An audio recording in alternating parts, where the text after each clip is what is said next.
So as you're thinking about where do we go from there, it's about measuring progress. Sometimes we get uncomfortable with this conversation. But if you really want to have the ability to sustain a movement, you got to be able to measure the progress. You can't just say, well, something happened. Well, that's not sufficient. What happened? I ask our team regularly, what changed for the better because of us? If someone tells you, well, it feels good, that's insufficient. Utterly insufficient. Whenever someone tells me that they came back to me and they had a metric-based success and it ends with a 0 or 5, I tell them that they're lying. I really do. Because the likelihood that you did an activity and it ended in a 0 or a 5 is very low. Very low. So more than likely, you didn't really do what you're saying you did. Now, don't use that with your professors. I'm just trying to help you out right now. Yep.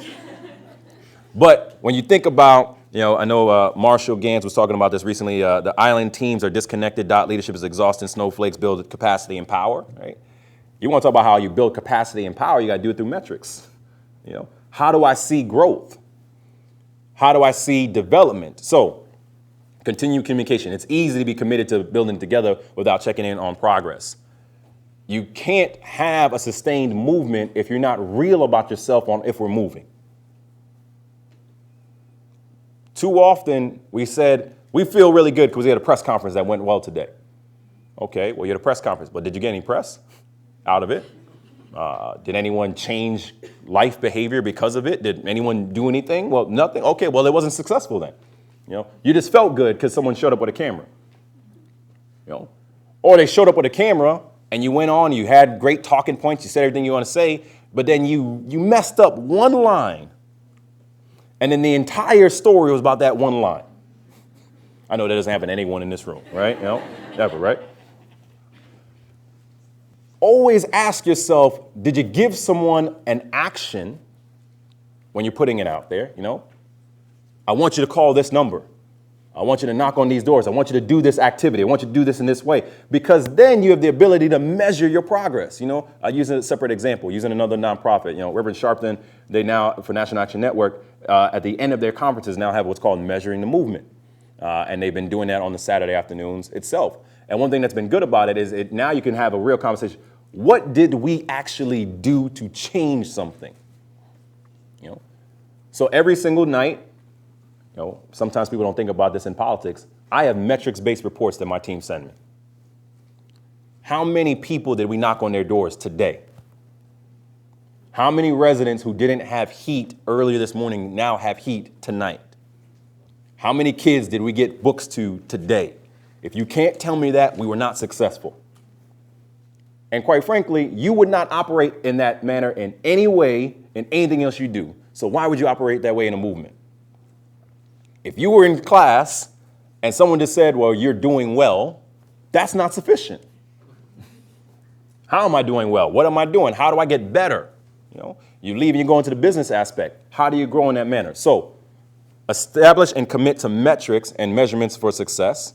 And that's why I keep going back to what I said at the top. There's a difference between goals and objectives in the movement, right? If I want to figure out the long-term goal, let me give you another example. We'll use a policy example. There's an effort called Campaign for Fiscal Equity in New York, where parents and educators all came together and said, we can demonstrate that the public schools are being underfunded in New York. Sued, won the lawsuit. We are still battling on this lawsuit. $4.1 billion owed to these kids in these respective schools. But the reason why we were able to move forward in this way is that multiple organizations came together and they were not just thinking, I want to be successful this year. It's how do we continue to keep moving? Because even when we get to the point of having full funding, a kid's still going to need help. I said to people recently when we were having a criminal justice conversation, I was like, raise the age has happened. Yes, it's a first step. There's a lot more that needs to happen. I know we're upset we didn't get more, but you got to take a step back. When Rockefeller drug laws were changed in New York, it took multiple steps for that to happen. Right? And if you need more motivation, I tell, especially when I'm in conversations with young men of color and those that are engaged, I'm on the advisory board for My Brother's Keeper Alliance. I said one thing that keeps me going is that 1 out of every three black men are going to serve time in prison. That's the current stat. 1 out of 6 Latino men versus 1 out of 17 white men. I have to think about this regularly because I'm that kid from the Bronx. My community is the most diverse county in America according to the census. How do I prove that? Through the numbers. We have an 89.7% likelihood that any two people you meet in the Bronx will be a different ethnicity. We have the largest West African population in the world outside of West Africa, is in my district. And because of that, we were very clear in how we changed things because we knew the numbers. We weren't having a feel-good conversation. We were very tactical. So what do? We said we have to have language access to change things so that we now have papers and materials in French. Right? But I was able to have that conversation because we knew the numbers. And you're able to be involved and mobilized in that way. Cancer Moonshot, 2016, clear goal, making a decade of progress. 70 public-private partnerships and commitments, creation of the Cancer Moonshot.